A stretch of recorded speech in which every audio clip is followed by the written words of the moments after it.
काफ़ी लोग बोलते हैं ओल्ड एनसीईआरटी कर सकते हैं। सर मैंने पर्सनली तमिलनाडु एनसीईआरटी करी है। इग्नू के नोट्स काफ़ी ज़्यादा रेफर करें, इग्नू के एमए के नोट्स हैं। सर मैं द हिंदू नहीं पढ़ा है, मैं इंडियन एक्सप्रेस जरूर रेगुलर बिल्कुल पढ़ा है। तो इसलिए सबसे सर पहले मैंने बेस मटेरियल सर आपकी वीडियोस से मैंने वो कॉन्सेप्चुअल अंडरस्टैंडिंग ली, एक्सटेंसिवली वीडियोस रेफर करी।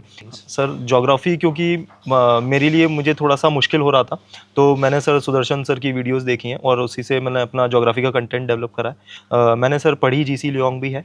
सर सबसे पहले मैंने एनवायरनमेंट के लॉज पढ़े थे। अगर किसी को लगता है कि मेरे मॉक्स में बहुत कम नंबर आ रहे हैं, तो सर वो शुरुआती स्टेज में चाहे तो नंबर काउंट भी ना करें, सिर्फ एक नॉलेज बूस्टर की तरह मॉक्स को यूज़ कर सकते हैं। सर कहीं ना कहीं मुझे लगता था कि साइंस में मेरे पास एक थोड़ा सा एडवांटेज रहता था जी। सर अखबार में यूजुअली सर मैं थोड़ा अच्छा टाइम देके पढ़ता था, तो sir around 60 to 70-80 minutes sir हो जाते थे।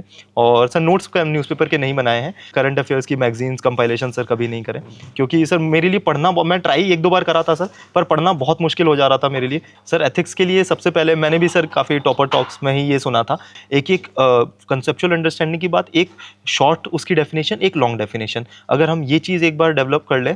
निबंध सर निबंध का सर कुछ ऐसा सर सोर्स मटेरियल नहीं मिला है।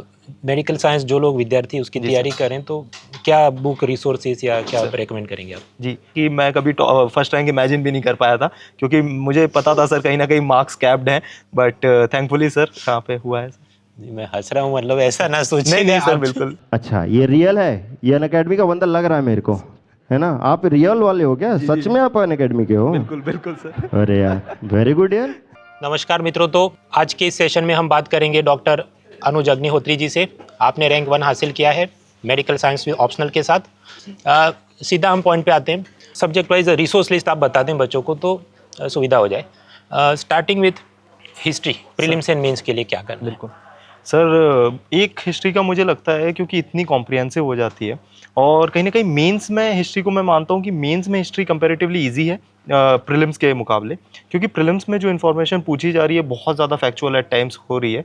तो सर रिसोर्स लिस्ट की जहाँ तक बात करूँ तो एक बेस मटेरियल हम कर सकते हैं। काफ़ी लोग बोलते हैं ओल्ड एनसीईआरटी कर सकते हैं। सर मैंने पर्सनली तमिलनाडु एनसीईआरटी करी है, और तमिलनाडु की एनसीईआरटी के ऊपर एड ऑन करने के लिए सर मैंने इग्नू के नोट्स काफ़ी ज़्यादा रेफर करें। इग्नू के एमए के नोट्स हैं, तो उसमें और सबसे अच्छी चीज़ वो है, उसमें आप टॉपिक वाइज देख सकते हैं। जैसे अगर किसी को बुद्धिज़्म पढ़ना है तो जाके गूगल पे सिर्फ बुद्धिज़्म इग्नू नोट्स अगर वो सर्च करेंगे तो एक 10-15 पेजर एक आपके सामने आ जाएगा, और उसमें काफ़ी कॉम्प्रिहेंसिव इन्फॉर्मेशन मिल जाती है।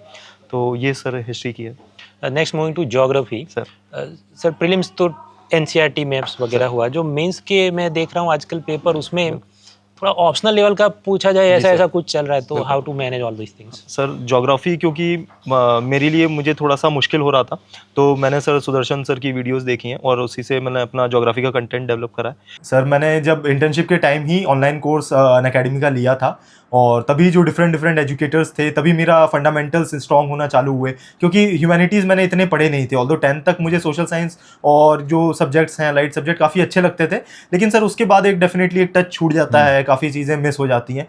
बट वही एकदम से जो जिस इंटरेस्टिंग वे में पढ़ाया जाता है अनअकैडमी पे, तो काफ़ी अच्छा लगा। जैसे सर मुझे आपका, मैं कल बता ही रहा था, ज्योग्राफी पढ़ने में जिस तरह से आप पढ़ाते हैं, तो वहाँ कहीं ना कहीं एजुकेटर्स काफ़ी हेल्प करते हैं, और सिर्फ ज्योग्राफी नहीं बाकी भी एजुकेटर्स हैं। सर हिस्ट्री में सर काफ़ी कुछ चीज़ें आपको जानने को मिलती हैं। इकोनॉमिक्स के फंडामेंटल्स मृणाल सर बहुत स्ट्रॉन्ग कराते हैं, तो सर ऐसे हेल्प होती है।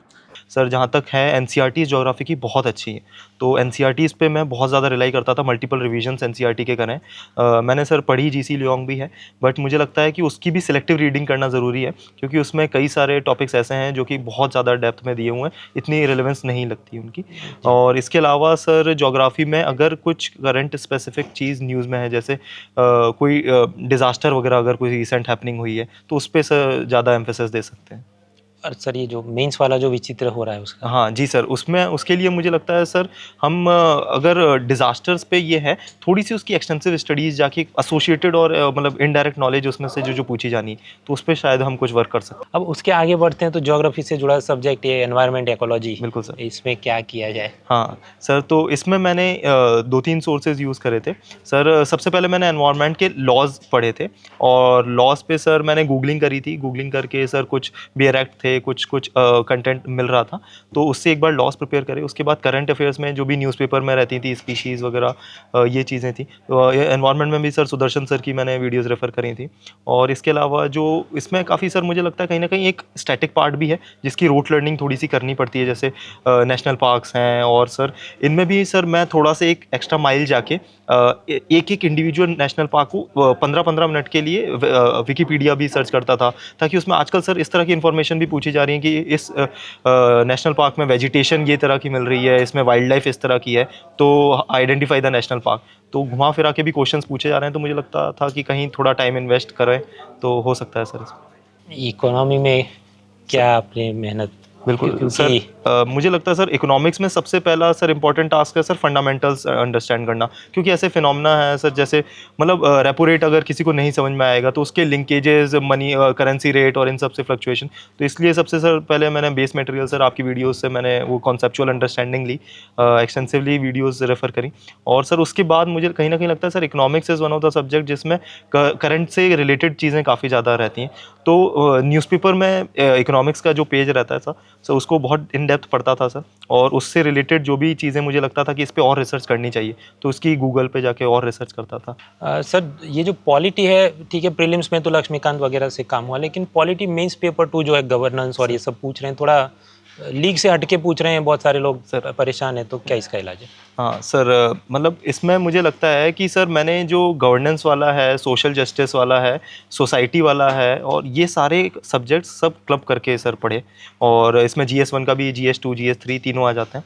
तो इसमें सर मैंने इसको थीमेटिक डिस्ट्रीब्यूशन करा सर, इसमें मैंने निकाला सर विमेन ओरिएंटेड सब्जेक्ट्स हैं, डिसेबिलिटी ओरिएंटेड सब्जेक्ट्स हैं, and different age groups, different gender specific ऐसे। तो इन पे सर करंट अफेयर्स में क्या क्या चीज़ें डेवलपमेंट, रिसेंट डेवलपमेंट ऐसे हो रहे हैं, गवर्नमेंट के द्वारा क्या इनिशिएटिव्स लिए गए हैं, गवर्नमेंट के लिए मतलब गवर्नेंस रिफॉर्म्स इन चीज़ों में क्या रिलेटेड हैं, तो इस बेसिस पे एक कॉम्प्रिहेंसिव कंटेंट प्रिपेयर करा था, एंड मतलब काफ़ी उस पर गूगलिंग करके और ये सब मतलब खुद से ही करा था सर ये सब चीज़। मतलब आपने मैन्युअली थीम बिल्कुल पहचान के manually और सर। ये सब किया। अच्छा सर, ये जो मेंस पेपर 2 में जो गवर्नेंस मतलब पॉलिटी वाला जो आता है, जी सर। कुछ लोग बताते हैं द हिंदू के जो कुछ चीज़ें हैं, तो द हिंदू पर आपने कितनी निर्भरता रखी है? सर मैं द हिंदू नहीं पढ़ा है, मैं इंडियन एक्सप्रेस जरूर रेगुलर बिल्कुल पढ़ा है। पिछले 5-6 साल से मैं डेली बेसिस पे इंडियन एक्सप्रेस पढ़ता आया हूँ, और सर मैं सिग्निफिकेंट सक्सेस उनको भी वो करता हूँ, क्योंकि मुझे लगता है कहीं ना कहीं प्रीलिम्स में तो खासकर, और सर मतलब इनफैक्ट इंटरव्यू में भी और मेंस में भी इंडियन एक्सप्रेस का रोल काफ़ी हो जाता है, क्योंकि एक तो वहाँ पे आपको डाइवर्स सब्जेक्ट मिलते हैं, और सर मेरा कहीं ना कहीं ये भी रहता था कि रादर देन मैगजीन्स और जो कंपाइलेशंस होते हैं उनको थोड़ा सा इन्फॉर्मेशन ओवरलोड हो जाता है, तो कहीं ना कहीं न्यूज़पेपर के साथ एक फ़न वे में भी थोड़ा सा पढ़ना हो जाता है सर। जी। तो इस तरह से सर। और ये सर जो साइंस है आजकल, मतलब जी थोड़ा 11-12 वाला जो है सर। फिजिक्स केमिस्ट्री बायोलॉजी कम दिख रहा है, और बिल्कुल अलग ही पूछ रहे हैं। जी सर। तो क्या है उसका हाँ इलाज? सर, कहीं ना कहीं मुझे लगता था कि साइंस में मेरे पास एक थोड़ा सा एडवांटेज रहता था, क्योंकि साइंस में भी अंदर सब पार्ट्स हैं, तो उसमें जो हेल्थ वाला पार्ट था तो सर वो मेरे लिए एक एडवांटेज था। इसके अलावा भी बहुत सारी टेक्नोलॉजी, नैनो टेक्नोलॉजी हो गई, और भी तरह तरह की टेक्नोलॉजीज़ जो कि एडवांसमेंट सर इतनी रफ्तार में हो रहा है, तो उसके साथ पेस रखना थोड़ा सा मुश्किल तो है, लेकिन मैं कहीं ना कहीं सर इसमें रिलाई करता था न्यूज़पेपर पे, और इंटेंसिव गूगलिंग करना, और यूट्यूब पे भी अगर कुछ ऐसा रिसोर्सेज ऐसे मिल रहे हैं जो कि अगर सर मुझे लगता था कहीं ना कहीं अगर हम PYQs को स्टडी करें तो एक अंडरस्टैंडिंग, थीमेटिक अंडरस्टैंडिंग मिल सकती है कि किस तरह से क्वेश्चन स्पेसिफिकली प्री में सर, तो किस तरह से UPSC क्वेश्चंस पूछ रहा है, तो वो सर कहीं ना कहीं आपको हेल्प करेगा कंटेंट फिल्टर आउट करने में सर। जी सर, हमने ये जो 5-6 कोर सब्जेक्ट थे, geography, environment, history, science, economy, polity, ये देख लिया। अब ये जो करंट अफेयर्स है, राइट सर। उसके लिए क्या आपकी? जी सर, सबसे ज़्यादा तो मैं न्यूज़पेपर को अगेन कहूँगा। इसके अलावा सर कोई भी रीसेंट डेवलपमेंट्स अगर हुए हैं जो कि मुझे लगता है कि शायद न्यूज़पेपर में पूरी तरह से होलिस्टिक कवरेज नहीं हुई है, तो सर उसको मैं अलग से जाके सेपरेट पार्ट में पढ़ता था, और उसका स्टैटिक और करंट लिंकेज भी करता था, क्योंकि ज़्यादातर क्वेश्चन सर मुझे लगता है कहीं ना कहीं लिंकेजेस बेस्ड भी आजकल आने लगे हैं। कोई एक रीसेंट डेवलपमेंट वाली चीज़ लेंगे, करंट अफेयर्स वाली, उसको स्टैटिक्स से कंपेयर करके, स्टैटिक से लिंक करके क्वेश्चन पूछ लिया जाएगा।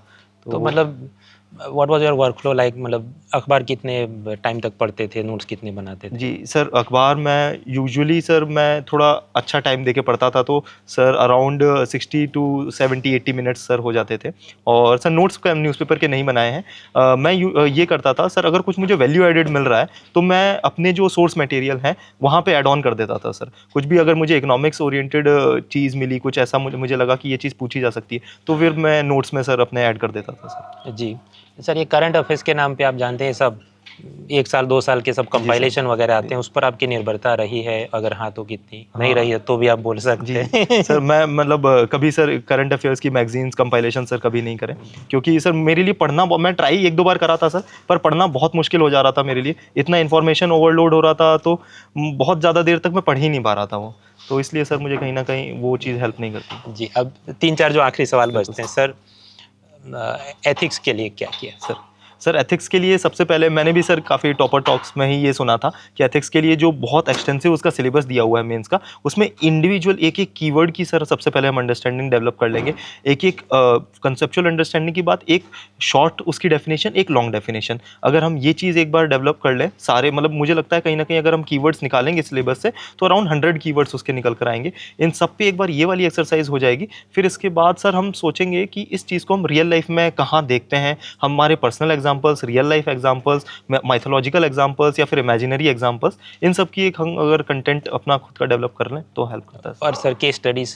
सर केस स्टडीज़ के लिए मुझे लगता है कि इम्प्लाइड नॉलेज ज़्यादा हो जाती है, जितनी हमने एथिक्स के लिए ये सब कंपाइल करा है सर, इसी को अगर हम राइटफुल और ऑनेस्ट वे में अप्लाई कर दें सर, जो कि हम एक्चुअल उस चीज़ को इमेजिन करें कि आगे जाके सर ज़्यादातर case studies as a bureaucrat आपको उसके बूट्स में स्टैंड करने के लिए बोलती हैं। तो यदि हम ऑनेस्टली अपना रिव्यू दें, ऑनेस्टली अपना ओपिनियन दें, तो मुझे लगता है कहीं न कहीं वो रिफ्लेक्ट होती है सर मार्क्स। जी सर, निबंध?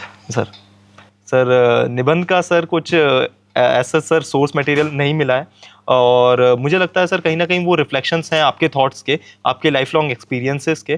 तो मुझे लगता है सर कि निबंध के लिए हम उसमें कुछ value addition in the sense कि हम एक टेम्पलेट बेस्ड उसमें कुछ कुछ चीज़ें रेडी कर सकते हैं, क्योंकि सर कहीं ना कहीं कभी हम टाइम की भी शॉर्टेज उसमें फेस कर सकते हैं कुछ लोग। जैसे मुझे लगता था सर मेरे सेकंड वाले ऐसे में टाइम की कहीं ना कहीं शॉर्टेज होती थी, तो मैं कुछ ऐसे टेम्पलेट 5-10 कंक्लूजन्स और इस तरह से, मतलब बहुत जेनरिक फिलोसॉफिकल या फिर आउटकम ओरिएंटेड कंक्लूजन्स ऐसे रेडी करके जाता था, ताकि मैं उससे कहीं ना कहीं कुछ रिलेटेड मैं लिख सकूं। तो वो चीज़ मैं कहूँगा सर। जी, और ये जो मतलब मुझे लगता है आप जो अखबार सुकून से पढ़ रहे थे उसमें से भी काफ़ी मटेरियल मिला बिल्कुल, होगा बिल्कुल फिलोसॉफिकल और ये सब निबंध बिल्कुल के लिए। सर। अच्छा सर, इसके बाद जो ऑप्शनल है सर, सबसे पहले तो गुजरात के उन सभी डॉक्टरों की तरफ से उन्होंने मुझे कहा आपको धन्यवाद करें जिन्होंने 2005 से 15 में तैयारी की थी, क्योंकि उस वक्त ये जो मेडिकल साइंस है it was not performing so well. तो जो बहुत होनहार थे उनका आईपीएस वाला रैंक आया हो, थोड़ा भी मार्क्स कम पड़ा हो तो फिर वो प्रोफेसर वगैरह बन गए हो मेडिकल कॉलेजेस में, आपने सबका नाम सम्मान बढ़ाया। मैं से कई लोगों को मैंने भेजा स्क्रीनशॉट, मेडिकल साइंस ऑप्शनल, खुश हो गए, बहुत मजा आ गया। तो बाकी सब चीज़ें ठीक है, आपने जो उनको वापस हौसला दिया है। मेडिकल साइंस जो लोग विद्यार्थी उसकी तैयारी करें तो क्या बुक रिसोर्सेज या क्या रेकमेंड करेंगे आप? जी सर, मैं सबसे पहले तो जो मेडिकल साइंसेज के स्टूडेंट्स को उनको यही कहूँगा कि आप आराम से एक बार ऑप्शनल चूज़ करने से पहले आराम से अपना ड्यू कंसिडरेशन लें, और एक बार PYQs देखें, सिलेबस देखें, the vastness of the syllabus देखें। अगर आपको लगता है कि मैं कॉन्फिडेंट हूँ, और क्योंकि सर एक चैलेंज मुझे ये मेडिकल साइंस में ये फेस करना पड़ा था, क्योंकि सिलेबस इतना वास्ट हो जाता है सर, तो उसको रिवाइज़ करना वो अपने आप में एक बर्डन फील होने लगता है सर। तो वो एक बार आप अपना देख लें कंफर्ट लेवल आपका मेडिकल साइंसेज में कितना है। और अगर आप मेडिकल साइंसेज चूज़ कर रहे हैं तो कहीं ना कहीं आप कॉलेज के टाइम पे मतलब अगर फाइनल ईयर में या फिर इंटर्नशिप के टाइम पे कुछ जो पैरेलल्स आप वहाँ से ढूंढ सकते हैं, जो कि आपको कॉलेज में भी वो क्वेश्चंस पूछे जाने हैं, और सिलेबस से अगर आप निकालते हैं तो वो एरियाज़ आप कॉलेज के टाइम पे प्रिपेयर कर लें तो अच्छा रहेगा। नहीं तो आप अल्टरनेट ऑप्शनल्स भी स्टडी कर सकते हैं। जी, मतलब आपकी जो कॉलेज की बुक्स हैं वही आपको उपयोगी होती जी हैं? सर, बुक्स के लिए तो बिल्कुल सर, जो आपने स्टैंडर्ड बुक्स कॉलेज में पढ़ी हैं वही सेम सी सर, मुझे कहीं ना कहीं लगता है कि मेडिकल साइंसेज जो ऑप्शनल में क्वेश्चंस पूछे जाने हैं, क्वेश्चंस नए नहीं आएंगे, क्वेश्चंस आपको फेमिलियर ही आएंगे, लेकिन वो वास्टनेस इतनी ज़्यादा हो जाती है, और सर बिना रिवीजन के मेडिकल साइंस में पेपर मतलब ऑलमोस्ट जीरो नॉलेज हो जाती है। जी सर, आप जानते हैं 1-2 साल बाद यूपीएससी तो एनुअल रिपोर्ट निकालेगी, तो कुछ डेटा पर आप जो लोग टॉपर बन जाते हैं उनके इंटरनल ग्रुप और ये सब रहता है, तो अंदाजे से मेडिकल साइंस से कितने विद्यार्थी पास हुए होंगे या पहले से पढ़े, जैसे कि लॉ ऑप्शनल में इस बार ज़्यादा हुए हैं, ऐसी कुछ बातें सर? सर मैं सिर्फ मतलब मेडिकल साइंसेज से टॉपर तो सर मैं मैडम को जानता हूँ सर, एक 2012 में सर टॉपर मैडम थी। इसके अलावा सर बहुत कम selection sir medical sciences optional से होते थे, और इनफैक्ट सर यही एक रीज़न था सर कि मैं कभी फर्स्ट रैंक इमेजिन भी नहीं कर पाया था, क्योंकि मुझे पता था सर कहीं ना कहीं मार्क्स कैप्ड हैं, तो मैं चाहता था कि बस सर सर्विस में आ जाऊँ, बट थैंकफुली सर कहाँ पे हुआ है सर। जी, मैं हंस रहा हूँ, मतलब ऐसा ना सोचिए। नहीं सर, आप- बिल्कुल। आप जानते हैं पूरी सिस्टम। बिल्कुल सर। तो हाँ, तो मेन तो यही चीज़ है, एंड अल्टीमेटली इंटरव्यू। अब इंटरव्यू के बारे में तो आपने अलग अलग जगह और भी बातें की होंगी, तो उस पर हम आपका समय नहीं लेते। और दूसरा, जो आदमी इंटरव्यू स्टेज तक पहुंचेगा उसकी खुद भी की भी काफ़ी मैच्योरिटी आ ही जाती है कि उसके कैसे हैंडल किया जाए। अंत में विद्यार्थियों को ये जो सर प्रीलिम्स करीब आ रही है, कुछ आप संदेशा देना चाहें? हाँ सर, मैं प्रीलिम्स के लिए बोलूँगा कि अभी 2 महीने हैं आपके पास, और इन 2 महीने को आप बेस्ट यूटिलाइजेशन कर सकते हैं। मुझे लगता है कहीं ना कहीं इस टाइम तक अगर आपका कंटेंट डेवलप हो चुका है एक बहुत बेस लेवल का भी, आप ये चिंता मत करिए कि मुझे रिवीजन करना अभी बाकी है, या फिर मैंने मॉक्स बहुत कम लगाए हैं, या फिर मैंने PYQs कम लगाए हैं। आपके पास अभी सफिशिएंट टाइम है, आप उनको एक स्ट्रेटेजिक मैनर में अगर एफिशिएंटली यूज़ करेंगे तो मुझे लगता है आप प्रायोरिटी एरियाज़ निकालें, आप PYQs को सबसे ऊपर प्रायोरिटी पे रखें, उसके बाद आप मॉक्स को ट्राई कर सकते हैं जो भी आपको फेवरेबल लगे, जिससे आप अगर किसी को लगता है कि मेरे मॉक्स में बहुत कम नंबर आ रहे हैं, तो सर वो शुरुआती स्टेज में चाहे तो नंबर काउंट भी ना करें, सिर्फ एक नॉलेज बूस्टर की तरह मॉक्स को यूज़ कर सकते हैं, और उसके बाद आप टाइम बाउंड मैनर में ये सब चीज़ें यूज़ करें। तो मैं तो सर बेस्ट विशेज़ ही कहूँगा सर सभी। मैं यूपीएससी को बधाई देना चाहूँगा कि इस बार उन्होंने, मतलब हर बार सही कैंडिडेट ही चुनते हैं, लेकिन इस बार जो एक चेहरा मिलना चाहिए, जो प्रेरित करे, उत्साह दे, एनर्जी बढ़ा दे लोगों में, वो आप हैं। आपको देख के मजा आ गया। मतलब ये तो सब है, ठीक है, आप मेरा नाम लेंगे तो मैं खुश होऊंगा। ये सब के अबव एंड बियॉन्ड चीज़ है कि मेडिकल साइंस ऑप्शनल के साथ यूपीएससी ने किसी को टॉपर बनाया है। यूपीएससी को बहुत बधाइयाँ। और स्केलिंग में इस बार लॉ ऑप्शनल से लेके बाकी भी जो टेक्निकल सब्जेक्ट है, जो ग्रेजुएशन के बच्चे खुद चुनते थे, उसको मतलब अच्छे रैंक्स मिले हैं। तो ये जो मतलब कोचिंग की ज़रूरत थी पॉलिटिकल साइंस, सोशियोलॉजी, ये सब लेने की, उसकी जगह अपने ही में रहें तो क्या पैसा भी बचे और बुक्स के और कोचिंग के खर्चे। इस बात की मैं यूपीएससी को बधाई देता हूँ, और आपको तो बहुत बहुत बधाई है ही। बहुत बहुत थैंक यू सर। मज़ा आ गया, मैं और क्या कहूँ, बस let's crack. Thank you so much sir.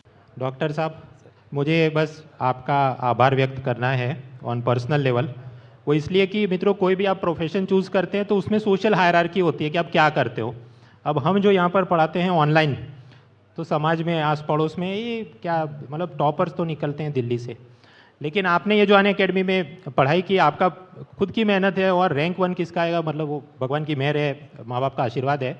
लेकिन आपके सिलेक्ट होने से हमारी भी, मतलब हम सब टीचर्स की अनअकैडमी पर हम जो हैं, हमारी इज्जत बढ़ी है समाज में, जो आस पड़ोस में हम ज़्यादा गर्व से बोल सकते हैं, क्योंकि रैंक 1 आए मतलब वही एपेक्स है। So I am very thankful for that. Thank you very much. मैं अनअकैडमी का हृदय से आभार प्रकट करता हूं। मैनेजमेंट से जुड़े हुए तमाम साथियों का धन्यवाद करता हूं, मृणाल पटेल जी का, सुदर्शन जी का, मधुकर जी का, पूरी इनकी टीम का, पूरे मैनेजमेंट का मैं धन्यवाद करता हूं, जिस सेवा में ये लगे हुए हैं भारत के भविष्य को तराशने की। ये भी बहुत बड़ी जिम्मेदारी इनके ऊपर है, और तराशा हुआ खूबसूरत भविष्य मुझे सामने दिख रहा है। आप सबको अपने भविष्य के लिए ढेर सारी बधाई, ढेर सारी शुभकामनाएं। जय हिंद, जय Bharat.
An Academy. Let's crack it.